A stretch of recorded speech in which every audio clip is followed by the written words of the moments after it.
obviously not pleased that the review of a large new proposal is a complex activity of the resolution, which relates to whether the objectives of the research could be achieved.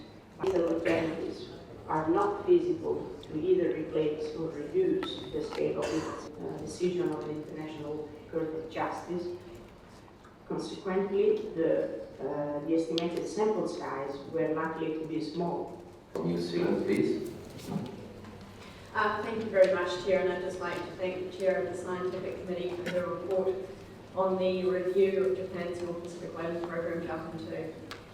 New Zealand calls on Japan to refrain from issuing any special permits under NUREP NP, which is what we believe it will be called, until the programme has been reviewed by the Scientific Committee and the Commission has considered the report of the committee and made such recommendations on the merits or otherwise of the programme as it sees fit. Norway. No.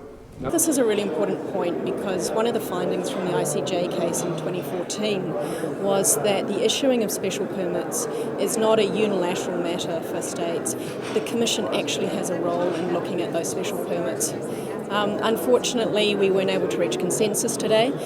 We put in a lot of work with Australia to try to reach consensus with Japan, and Japan acknowledged that in its comments today in the plenary.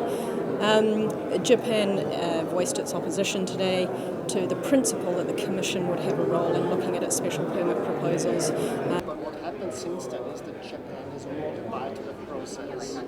Yeah, and I think the vote on the setting up a review panel for special permit whaling has to be congratulated. So it's very positive that we will have this review panel. However, we should really remind ourselves that the main problem that an article that allows a country to issue a permit to go scientific whaling has been negotiated 70 years ago. It's totally outdated and no one needs that provision. Until we remove that provision, I think problem will continue. So if they invite politics again into this working group, I think this new review process and the working group should be given a chance because the proponent of a special permit, which in this case is Japan, is not member to this review panel but just an observer. So give the panel the chance and let's see whether they are independently able to review special permit whaling, scientific whaling program, and come to a certain conclusion. Because I think the only conclusion scientists can come up with when they review whether there are alternatives to answer questions or not is that scientific whaling has absolutely no justification in the 21st century.